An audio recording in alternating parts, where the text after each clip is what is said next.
Assalamualaikum dan salam sejahtera. Selamat datang ke dalam channel ini. Sebelum mula, sila tekan subscribe dan aktifkan butang loceng agar anda sentiasa mendapat info terbaru dan panas daripada channel ini.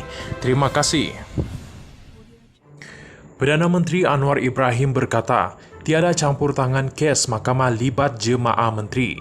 Berita penuh. Perdana Menteri Datuk Seri Anwar Ibrahim memberi jaminan tidak akan mengganggu sebarang proses undang-undang melibatkan jemaah menteri yang terlibat dengan kes mahkamah.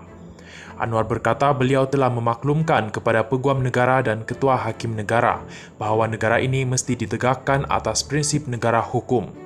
Beliau berkata, saya tidak mahu menghukum sebelum proses mahkamah yang telus dan bebas. Tindakan tidak boleh diambil berdasarkan pendakwaan sebelum penghakiman. Hari ini, ada ahli yang berhormat daripada pembangkang yang didakwa di mahkamah adakah perlu letak jawatan semua kedudukan di dalam parti? Tentunya jawapannya belum ataupun tidak, kata beliau pada waktu pertanyaan-pertanyaan menteri di Dewan Rakyat hari ini.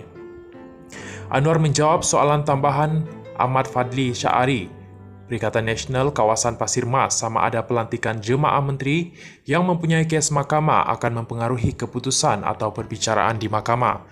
Anwar berkata beliau tidak akan meminta maaf sekiranya dilihat keras dalam menangani isu rasuah, penyelewengan dan pemunggahan kekayaan negara selain menegaskan tindakan yang diambil berdasarkan bukti dan tidak melibatkan kepentingan peribadi.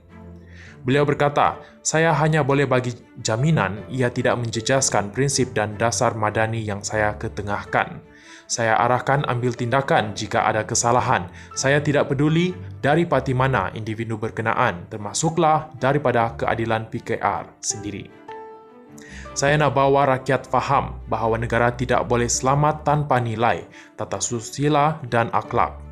Kita boleh maju dari segi ekonomi tetapi rosak dari segi tata kelola, tadbir urus yang juga libat rasuah dan salah guna kuasa, kata beliau lagi. Anwar berkata Datuk Seri Dr. Ahmad Zahid Hamidi, Barisan Nasional Bagandatu yang dilantik sebagai timbalan Perdana Menteri telah menjalankan tugas dan amalan yang mematuhi prinsip dan dasar kerajaan.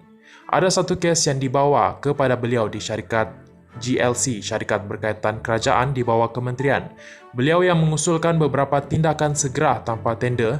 Beliau telah menulis patu pada arahan Perdana Menteri. Jemaah menteri dan semua mesti melalui proses tender, kata beliau. Sementara itu, Perdana Menteri berkata, konsep Malaysia Madani adalah satu gagasan yang menyeluruh dan adil kepada semua rakyat di negara ini. Saya beri jaminan jangan gementar dengan istilah Arab Madani. Jangan prasangka kerana asalnya itu konsep Islam, saya jamin ia tetap untuk rakyat Malaysia keseluruhannya dan tetap keadilan bagi semua rakyat, kata Anwar menjawab soalan tambahan Wika Siong, Barisan Nasional Air Hitam, mengenai bagaimana Perdana Menteri mahu menerapkan konsep Malaysia Madani dalam konteks masyarakat majmuk di negara ini. Terima kasih kerana menonton.